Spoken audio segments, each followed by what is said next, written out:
Hello friends, আমি পার্থ পিপি ব্লগসে আপনাদের স্বাগত। আমরা যাচ্ছি আজকে ত্রিধারা মিলন মন্দির পাঁচমোড়া। আমার মেয়ে রেডি হয়ে গেছে যাওয়ার জন্য। বাবা এখানে আমাদের কালী মন্দির আছে, কালী মন্দিরে প্রণাম করছে বেরোবে বলে, আর বউ সাজুগুজু করছে। বউয়ের একটু সাজুগুজু বাকি ছিল, সাজুগুজু করে বেরিয়ে পড়বে।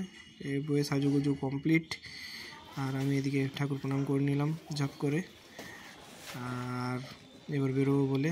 আর এটা আমাদের বাড়ির কালী মন্দির, যেখানে আমরা প্রণাম করছিলাম। তো আমরা সবাই গাড়িতে চেপে বসে গেছি, বাবা আর মাও চলে এসছে, মেয়েও আছে সঙ্গে। তো চেপে পড়েছি গাড়িতে, এই আমরা পৌঁছে গেলাম। আর এখানে পৌঁছানোর পরে বউ আর মা একটু সাজুগুজু করে নিচ্ছে, আর আমার মেয়ে বলছে আমাকে একটু রিলস বানিয়ে দাও। তো ত্রিধারা মিলন মন্দিরের দুপাশে দোকান বসেছে অনেক। এদের হেঁটে একটা হিন্দু হোটেল আছে। বাবা আগে হেঁটে হেঁটে চলে এলো মন্দিরের প্রাঙ্গণের কাছে। এখানে আইসক্রিম দোকান, খেলনাপাতির দোকান, অনেক কিছু, পপকর্ন।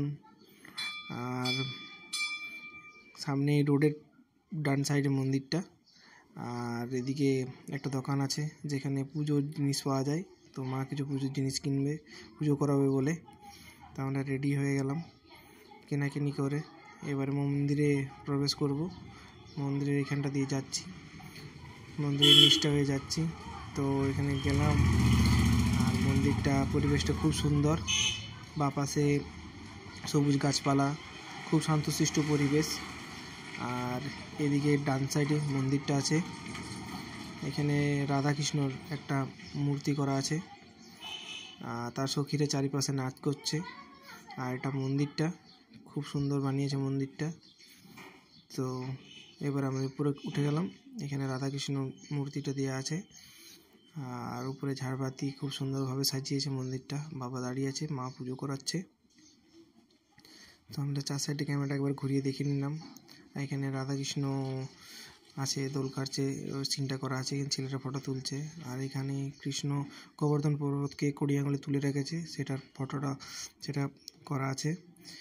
আর এখানে করা আছে কালিয়া দমন করে যখন উপরে উঠে এলো তখন নৃত্য করছে। আর এখানে মাখন চুরি করে খাচ্ছে কৃষ্ণ, সেটা দেয়া আছে, খুব সুন্দর করে করেছে। আর উপরে এটা কি, এটা তো বলতে পারছি না। আর এদিকে আছে যখন কৃষ্ণ জন্মগ্রহণ করেছিল তখন তাকে যখন রাত্রেবেলা নিয়ে যাওয়া ছিল, সেটার মূর্তিটা করা আছে।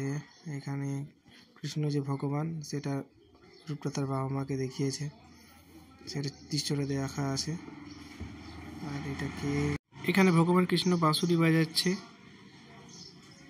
সেটা। আর এখানে বউ আর আমি একটু হালকা শ্যুট করে নিলাম। এখানে বাবা মা আর মেয়ে দাঁড়িয়ে আছে ফটো তোলার জন্য। আর দুপুর হয়ে গেছিলো বলে এখানে খাওয়া দাওয়া করা হয়, টোকেন কাটা আছে, সেই জন্য সবারকার লাইন পড়ে গেছে। ঝপ করে দৌড়ে এসে লাইনটা দিয়ে দিলাম। এদিকে মেয়েদের লাইন আলাদা, ছেলেদের লাইন আলাদা।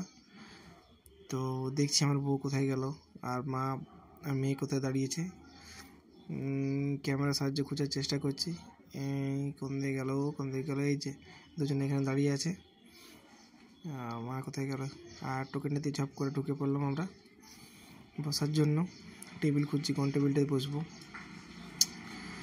ভাবছি কোনটাতে বসা যায়। প্রচণ্ড ভিড় হয়েছে, একসঙ্গে 600 জন বসা যায়। বাবা আর আমি ঝপ করে বসে পড়লাম। বসে পড়ে একটু ভিডিও শ্যুট করে নিলাম।